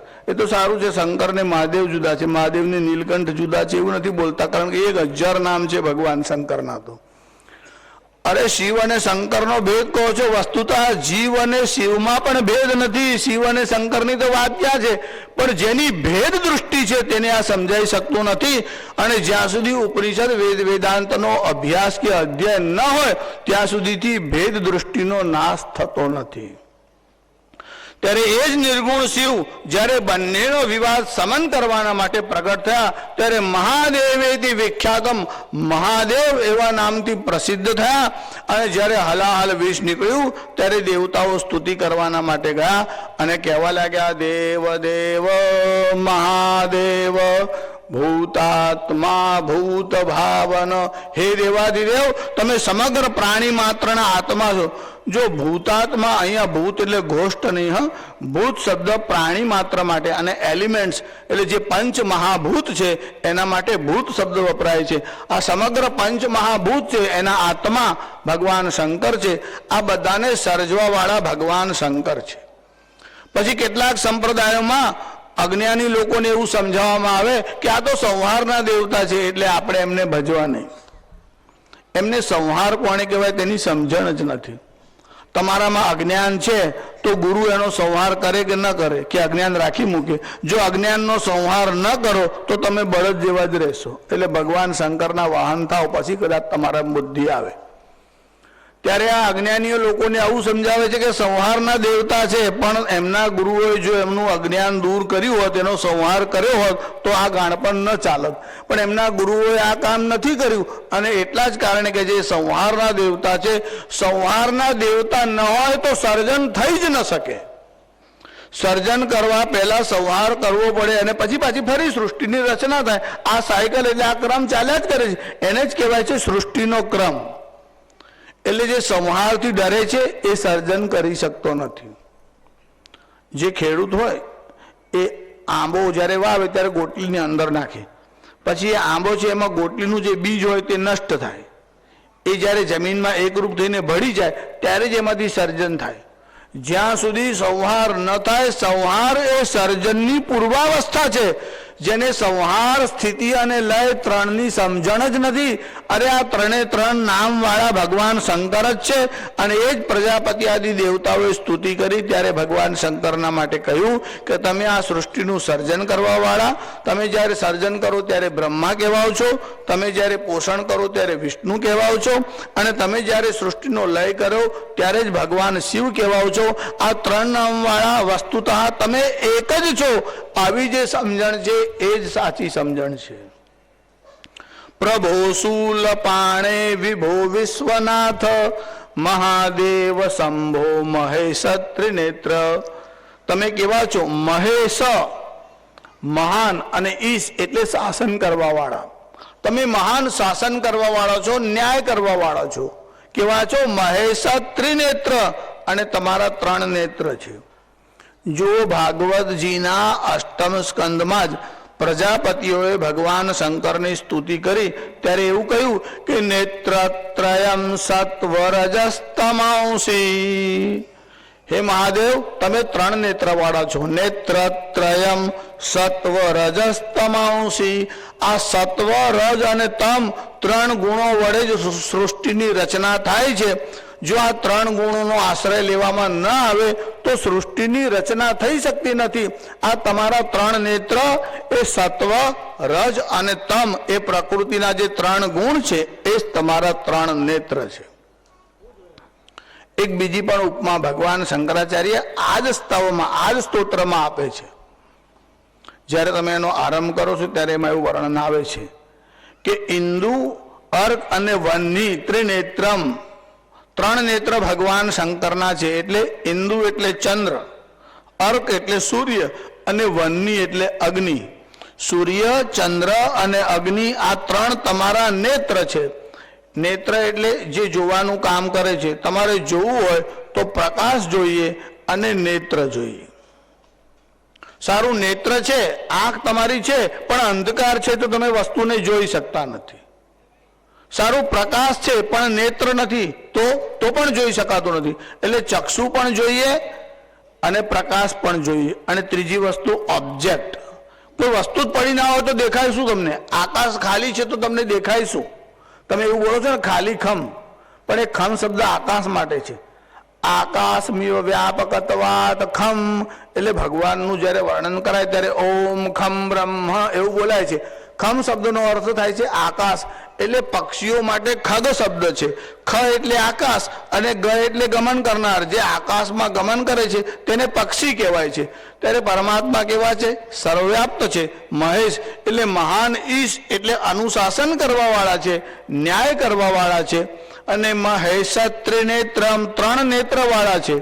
સૂર્યની જેમ તેજસ્વી હોય, ચંદ્રની જેમ શીતલતા આપે. ઇન્દુ, અર્ક અને અગ્નિ, અને એમાં ચંદ્રની જેમ શીતળતા આપે. અર્ક એટલે સૂર્ય અને અગ્નિની જેમ બાળી નાખે. બાળી નાખે એટલે અજ્ઞાન અને મોહને બાળે. આ ત્રણ નેત્ર દ્વારા ભગવાન શંકર ત્રણ કામ કરે છે. એમાં એક નેત્ર અગ્નિ છે, એનું કામ બાળવાનું છે. જ્ઞાનાગ્નિ સર્વ કર્માણી, જ્ઞાનનો અગ્નિ સર્વ કર્મોને બાળી નાખે છે. આ ત્રણ અગ્નિ પણ પ્રસિદ્ધ છે. એક છે જઠરાગ્નિ. તમને ભૂખ લાગે ને, જ્યારે જઠરાગ્નિ પ્રદીપ્ત થાય ત્યારે ભૂખ લાગે. પછી કોઈક વાર બહુ ખાધું હોય તો શિથિલ પણ થાય, અવસ્થા થાય તો પણ, કોઈ રોગ થાય તો પણ આ જઠરાગ્નિ શિથિલ થાય છે. જ્યાં સુધી જઠરાગ્નિ બરાબર કામ કરે ત્યાં સુધી સ્ફૂર્તિ સારી થાય. એક છે જઠરાગ્નિ, બીજો છે કામાગ્નિ. માણસને જ્યારે કામ સવાર થાય ને ત્યારે પણ અગ્નિની જેમ માણસને બાળે છે. એને કહેવાય છે કામાગ્નિ. જો વિશ્વના દરેક સંપ્રદાયમાં કામની નિંદા છે. આપણે ત્યાં કામને હે કીધો છે, પણ કામને ધર્મનું સ્વરૂપ કહ્યું છે. એટલે ભગવાન શ્રી કૃષ્ણ ગીતામાં કહે છે કે ધર્મા વિરુદ્ધો ભૂતેષુ કામોગ્નિ કામાગ્નિ ભરતર્ષભ. હે અર્જુન, ધર્મથી અવિરુદ્ધ જે કામ છે એ મારું સ્વરૂપ છે. આ કામ પણ અગ્નિ છે અને તે જીવને બાળે છે. એ કામાગ્નિ જો બાળતો હશે તો ભગવાન શંકર ત્રીજું નેત્ર ખોલે એટલે જ્ઞાનાગ્નિ એ કામને બાળે છે. એટલે જ્ઞાનાગ્નિ બાળે એટલે જ્યારે તમને જ્ઞાન થાય ત્યારે તમારી કામમાંથી એટલે કામુકતામાંથી નિવૃત્તિ થાય છે. મહાભારતમાં એક કથા આવે છે. સુંદ અને ઉપસુંદ નામના બે અસુરો એટલે રાક્ષસો હતા. એમને બહુ તપશ્ચર્યા કરી. પછી બ્રહ્મા પ્રસન્ન થયા એટલે વરદાન માગવા માટે કહ્યું. જ્યારે બ્રહ્માએ વરદાન માગવાનું કહ્યું ત્યારે આ બંને રાક્ષસોએ કીધું અમને કોઈ મારી જ ન શકે, અમે અજર અમર થઈએ એવું વરદાન આપો. ત્યારે બ્રહ્માએ કહ્યું અજરા અમરા દેવા. અજર અને અમર તો માત્ર દેવતાઓ જ છે, મનુષ્યને મર્ત કહેવાય છે. પછી તે આસુરી પ્રકૃતિનો હોય કે દૈવી પ્રકૃતિનો હોય, પણ મનુષ્ય માત્રને જન્મ લે તેને મરવું જ પડે. એટલે અજર અમર થઈ શકાય નહીં. બીજું કોઈ વરદાન જોવે ત્યારે માગો. ત્યારે એમને મનમાં વિચાર કર્યો કે આપણે મરવું તો નથી જ અને અમર થવાનું વરદાન આપતા નથી બ્રહ્મા, તો હવે કોઈ યુક્તિ કરીએ. એટલે બે ભાઈઓ ભેગા મળ્યા, આપસમાં ચર્ચા કરી. કીધું કે એક કામ કરીએ, આપણા બેનો સંપ એવો છે એટલે કહો કે અમે બે આપસમાં લડીએ તો જ અમારું મરણ થાય, બાકી અમને કોઈ મારી શકીએ નહીં, અને આપણે કોઈ દિવસ આપસમાં લડીએ નહીં એવો બંને સંકલ્પ કર્યો અને વરદાન માગ્યું કે અમે બંને જો આપસમાં લડીએ તો જ અમારું મરણ થાય. જ્યારે જ્યારે ભગવાન વરદાન આપે ને ત્યારે ત્યારે કોઈ ઉપાય રાખે. જેમ હિરણ્યકશ્યપુને વરદાન આપ્યું તો ભગવાન એનો ઉપાય શોધી જ કાઢ્યો. હવે આ બંને ભાઈઓએ એવું નક્કી કર્યું કે અમે ઝઘડીએ જ નહીં. પણ ઝઘડાનું કારણ કયું છે? તો કહે છે કે સ્ત્રી અને ધન આ ઝઘડાના મુખ્ય કારણો છે. એટલે શું કર્યું? ભગવાને એક અપ્સરા બનાવી, એનું નામ પાડ્યું તિલોત્તમા.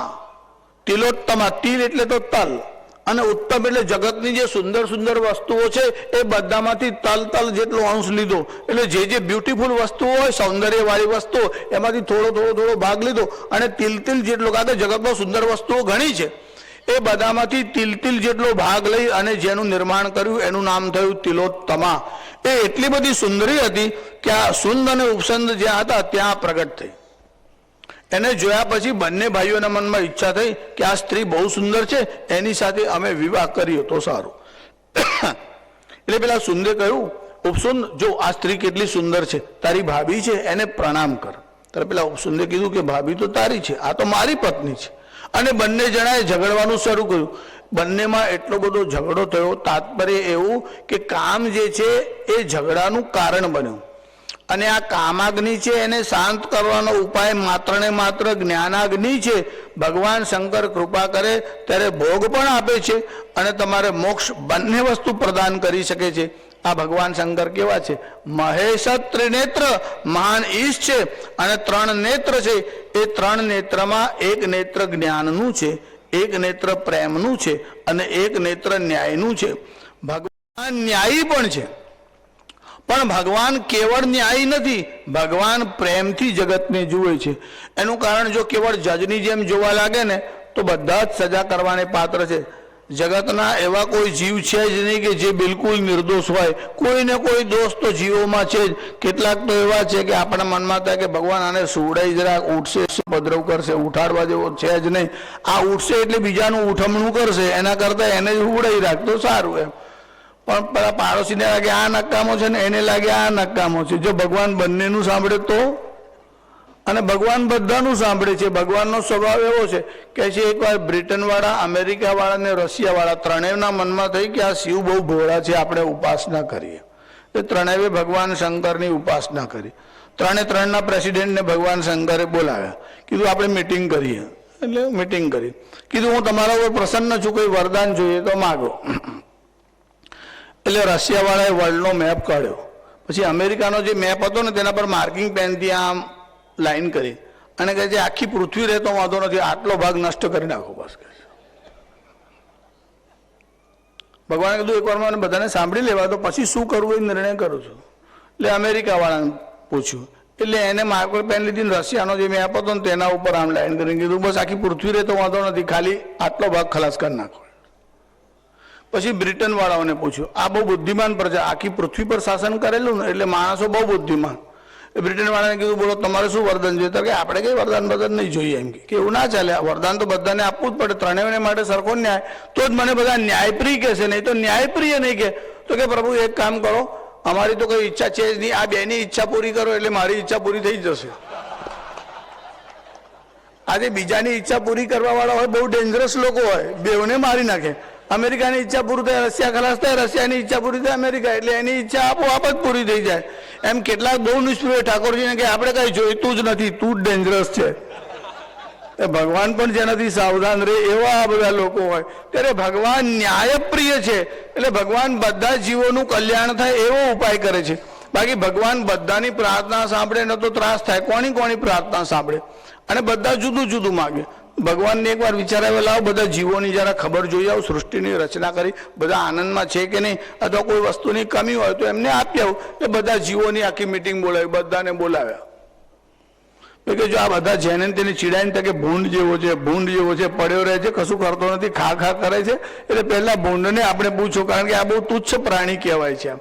એટલે સૌથી પહેલા ભૂંડને બોલાવ્યો.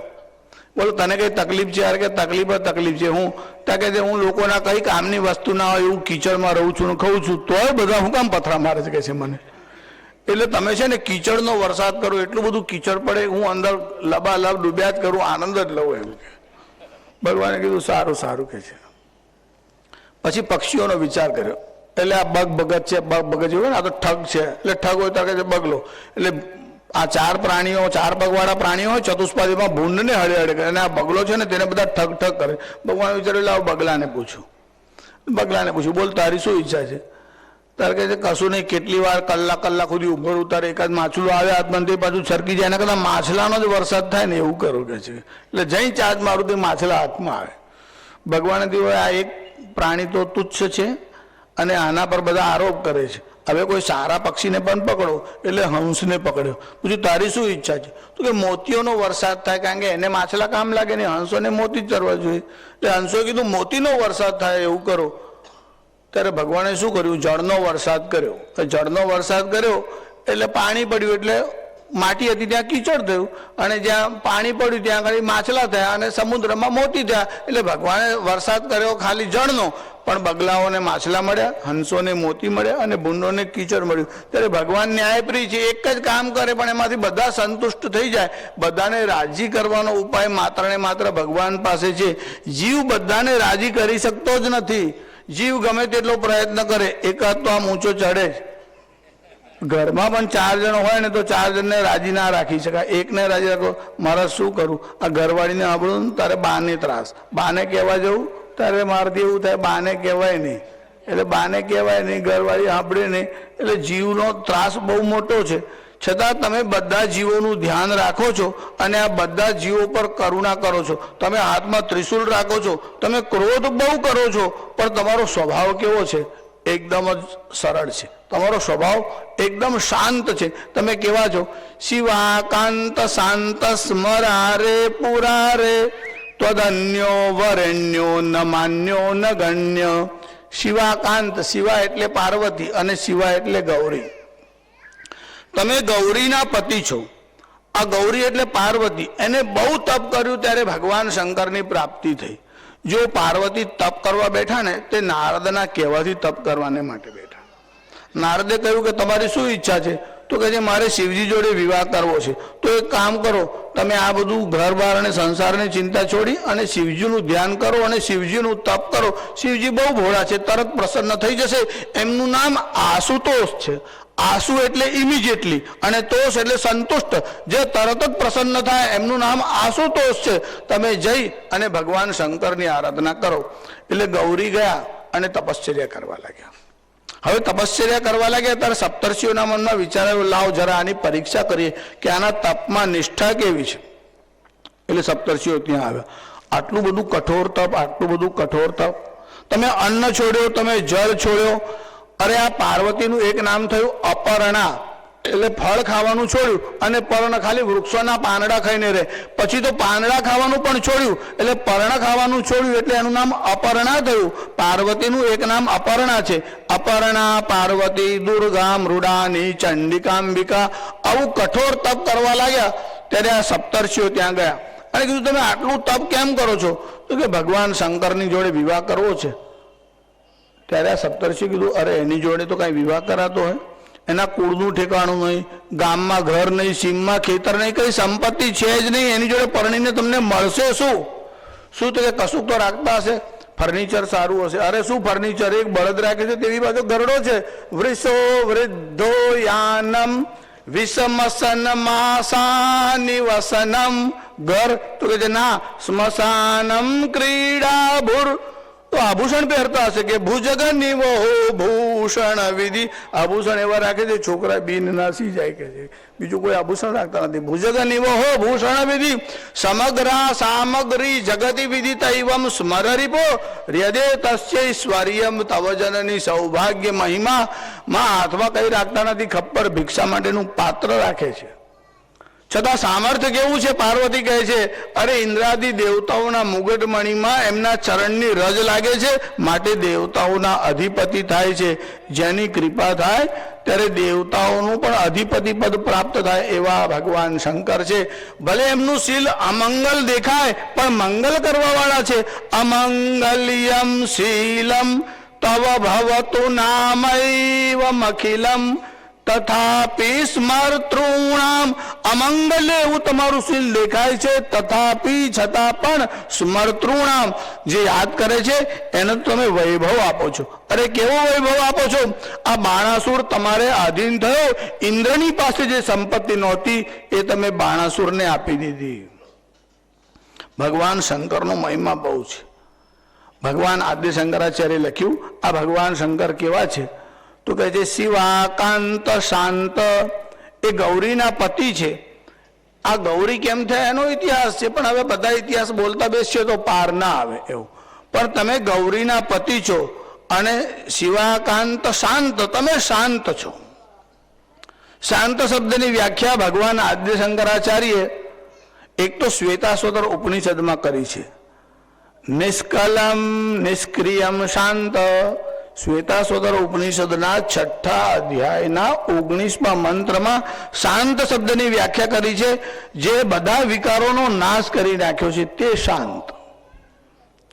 વિષ્ણુ સહસ્ર નામમાં પણ શાંત શબ્દની વ્યાખ્યા કરી છે. શાંત શબ્દનો અર્થ કર્યો ત્યારે ભગવાન શંકરાચાર્ય લખ્યું, જો આ એમને લખેલું સ્તોત્ર છે અને એમને જે વ્યાખ્યા કરી એનાથી જ એ સ્તોત્રને સમજાવું છું, એટલે એમનો ભાવ શું છે તે આપણને ખબર પડે. એ કહે છે કે વિષય સુખે સ્વસંગતયા શાંત. વિષય સુખે શું એટલે વિષયોમાં જે સુખ છે, ઇન્દ્રિયોમાં જે સુખ છે એનાથી અસંગ રહે છે માટે શાંત છે. આ ઇન્દ્રિયો છે એ માણસને શાંત બેસવા દેતી નથી. તમે રોડ ઉપર આ સાઈડે ચાલતા હોય, ટ્રાફિક બહુ હોય, સામેની સાઈડમાં પેલો સીતાફળ લઈને જતો હોય અને મનમાં લાલસા થાય કે સીતાફળ ખાવા છે, બહુ સરસ છે, તાજા તાજા છે, તો ટ્રાફિક હોય તો પણ ઓળંગીને આ તરફ તમને જાઓ. હવે તમને આ બાજુથી આ બાજુ ખેંચીને કોણ લઈ ગયું? તો એ સીતાફળ. તો સીતાફળ કેવી રીતે ખેંચે? સીતાફળ તો જડ વસ્તુ છે. શું કહે છે? વનસ્પતિમાં તો જીવ છે ને, વનસ્પતિમાં તો જીવ છે, પણ રમકડાની દુકાન દેખાય તો છોકરો યાદ આવે તો રમકડા લેવા એ બાજુ જાઓ છો. જળ વસ્તુ પણ તમને ખેંચે છે. ત્યારે જળ વસ્તુ ખેંચતી નથી, પણ એ જળ વસ્તુ માટેની તમારી જે કામના એટલે લાલસા કે ઈચ્છા જે છે એ તમને ત્યાં લઈ જાય છે. ત્યારે કામનાઓ તો ભલભલાને દોડાવે છે. આ ભગવાન શંકરને કોઈ કામના જ નથી, કોઈ ઈચ્છા જ નથી. પછી એ દોડાદોડી શા માટે કરે? એટલે શાંતિથી હિમાલય પર જઈને બેઠા છે. શાસ્ત્રીજી, આપણે બી ઘરમાં અગાસીમાં જઈને બેસી જઈએ તો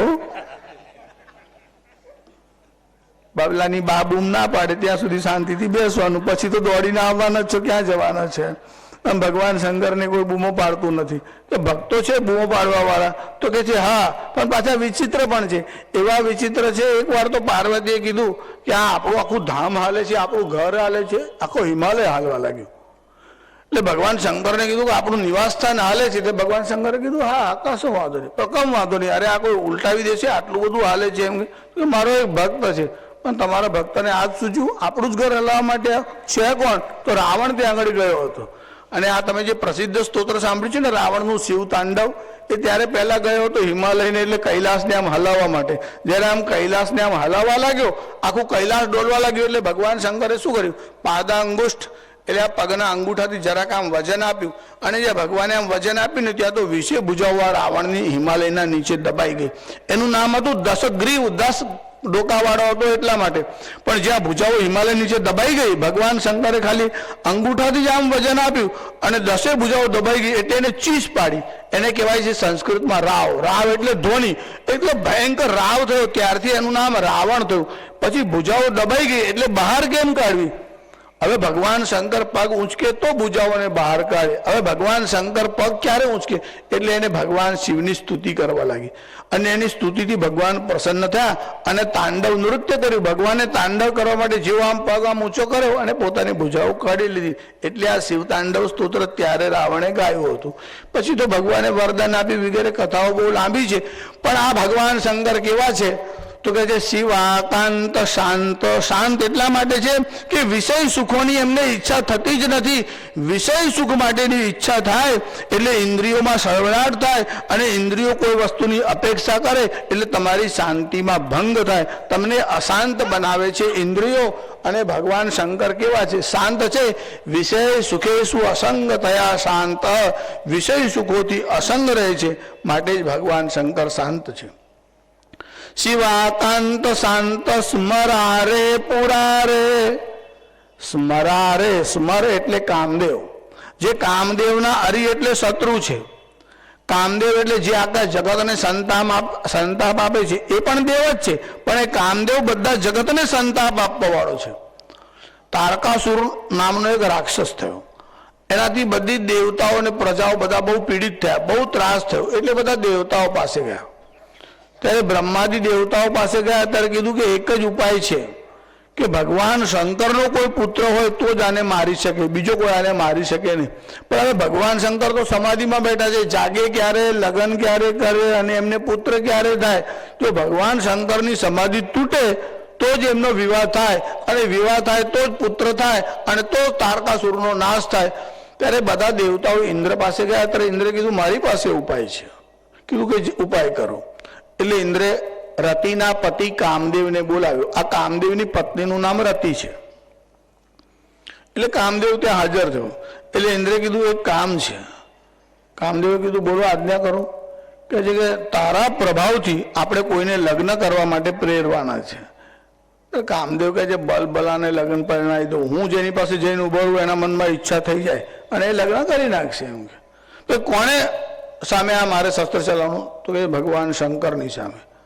કામદેવના મનમાં તો બલબલા ઋષિ મુનિઓ જે કેવળ અન્ન ઉપર નહીં, કેવળ દૂધ ઉપર રહે છે, ફળ ઉપર રહે છે, તેના મનમાં પણ કામની લાલસા થાય છે. હું બલબલાને હલાવી શકું છું. અરે ઇન્દ્રના પર પણ એનો એવો પ્રભાવ થયો કે એકવાર અહલ્યાને જોયા પછી ઇન્દ્રના મનમાં એવો ભાવ થયો કે હું ગૌતમનું રૂપ લઈને જઉં અને અહલ્યાને ઠગું. પરસ્ત્રીને જોયા પછી આવો મનના વિચાર ઇન્દ્રાદી દેવતાઓના મનમાં આવ્યો તો ભગવાન શંકર કોણ છે? લાવો હું હમણાં જ જાઉં છું. એવો વિચાર કરી અને આ કામદેવ નીકળ્યો.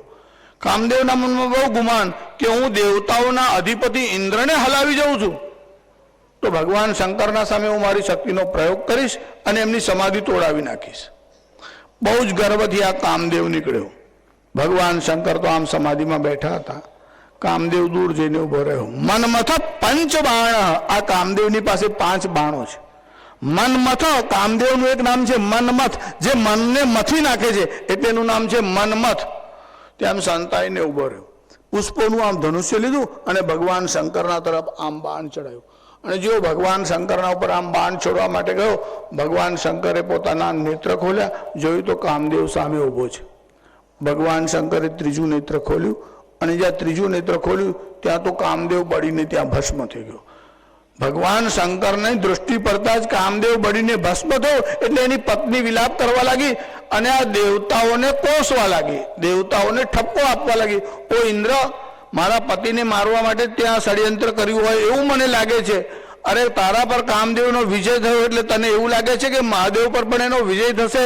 અરે આ તો મારા પતિને મારવા માટે તમે ત્યાં મોકલ્યો હતો. ભગવાન શંકરને એમના નિશ્ચયમાંથી કોણ ટકાવી શકે, કોણ હલાવી શકે? અને તમને ખબર છે ભગવાન શંકરનું સામર્થ્ય કેવું છે, તો પણ કામદેવને તૈયાર કર્યો. મને એમ લાગે છે કે કામદેવથી બદલો લેવાના માટે ત્યાં કામ કર્યું છે. પછી બધા દેવતાઓ ભેગા થયા, રતિને આશ્વાસન આપ્યું. ભગવાન શંકરને કહ્યું કે હવે તમે એને કંઈ આશ્વાસન આપો. આ બધા દેવતાઓની ઈચ્છાથી આવ્યો છે. કામદેવ તમારી જોડે લડવા આવ્યો નથી. કામદેવની શું તાકાત તમારી જોડે લડે? આજ કામદેવ રામાવતારમાં ગયો હતો. રામજીને કહેવા લાગ્યો તમે બહુ નિયમ પાડો છો, તમે પરસ્ત્રીની સામે જોતા જ નથી, તો મારું જોર તમારા ઉપર કેમ ચાલે? પણ તમે એકવાર મને મોકો આપો. રામજીએ કહ્યું આ જન્મમાં તો મેં મર્યાદા પુરુષોત્તમનું રૂપ ધારણ કર્યું છે, તને મોકો નહીં આપો. પણ તારી લડવાની ઈચ્છા થઈ હોય તો હું ફરીવાર અવતાર લઈને આવું ત્યારે તું આવજે. એટલે કૃષ્ણ અવતારમાં કામદેવ ગયો અને શ્રી કૃષ્ણને કીધું કે મારે તમારી જોડે યુદ્ધ કરવાની ઈચ્છા છે. શ્રી કૃષ્ણે કહ્યું કિલે કી લડાઈ લડની હૈ કે મેદાન કી લડાઈ? એટલે 2 પ્રકારની હોય, એક મેદાનમાં લડાઈ, એક કિલ્લામાં લડાઈ. એ કિલ્લામાં હોય તો તમને પ્રોટેક્શન મળે. કામદેવે વિચાર્યું કે બધી જ મર્યાદાઓ પાડે ને કિલ્લામાંથી લડે તો એમાં મજા નહીં આવે, મેદાનની લડાઈ હશે તો જ ચાલશે. ભગવાને કીધું મેદાનમાં છે. ભગવાને કીધું કાળી ચૌદશી જવું છે કે પૂનમે જવું છે? તો એના શરદ પૂનમની રાતમાં જવું છે. શરદો ફૂલ મલ્લિકા, ચારે તરફ ગોપીઓ છે, શરદ પૂર્ણિમાની રાત્રિ છે અને આ કામદેવ શ્રી કૃષ્ણની સામે લડવા માટે આવ્યા. કામદેવ કૃષ્ણની સામે ક્યાં લડી શકે? કૃષ્ણનું સ્મરણ કરે એને કામદેવ પીડા આપી શકતો નથી, તો કૃષ્ણની સામે ક્યાં લડાય? ભગવાન શંકરની કૃપા થાય તેની સામે કામદેવનું જોર ચાલતું નથી. એ શંકરની સામે લડવા માટે ગયો અને જ્યાં ભગવાન શંકરે આંખ ખોલી, કામદેવ બળીને ભસ્મીભૂત થયો. સ્મરારે, તમે કામદેવનો વિનાશ કરવાવાળા, સ્મર એટલે કામના શત્રુ છો. સ્મરારે પુરારે, અને પુરારે આજે ત્રિપુરારી જે છે ભગવાન શંકરનું નામ કેમ થયું?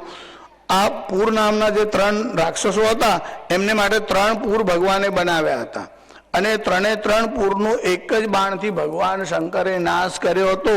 ભગવાન શિવની ઉપાસના કર્યા પછી ત્રિપુર, આ 3 જે દેહ છે વેદાંતના દૃષ્ટિથી, એક સ્થૂળ દેહ કહેવાય, બીજો સૂક્ષ્મ દેહ કહેવાય અને ત્રીજું કારણ શરીર કહેવાય. જેમ તમે ગણેશ અથર્વશીર્ષ બોલો છો ને એમાં એવું આવે છે ત્વમ દેહત્રયાતીત, પણ એટલે શું? દેહત્રયાતીત એટલે શું? 3 દેહ. પણ કયા 3 દેહ? સ્થૂલ, સૂક્ષ્મ અને કારણ. એમાં સ્થૂલ દેહ જે તમને દેખાય છે તે, સૂક્ષ્મ શરીર જે તમને દેખાતું નથી પણ 17 તત્વોમાંથી બનેલું છે, પંચ પ્રાણ મનો બુદ્ધિ દશેન્દ્રિય સમન્વિતમ, એ 17 તત્વોનું સૂક્ષ્મ શરીર છે અને અવિદ્યા અથવા અજ્ઞાન એ કારણ શરીર છે. એ 3 શરીરનો જે નાશ કરે છે તે ભગવાન શંકર છે. એ ભગવાન શંકર કેવા છે? તો સ્મરારે પુરારે ત્વદન્યો વરેણ્યો ન માન્યો ન ગણ્ય. ભગવાન શંકરાચાર્ય કહે છે ત્વદન્યો, હે ઈશ્વર, તમને છોડીને મને બીજો કોઈ પસંદ નથી. ત્વદન્યો વરેણ્યો ન માન્યો ન ગણ્ય, મને કોઈ માન્ય પણ નથી અને કોઈ મારી ગણનામાં નથી. હું તો કેવળ તમારું સ્મરણ કરું છું. આ 9મા શ્લોકનો વિચાર કર્યો. આગળના શ્લોકોનો વિચાર ફરી કોઈ પાછા પ્રસંગમાં આપણે કરવાના જ છે.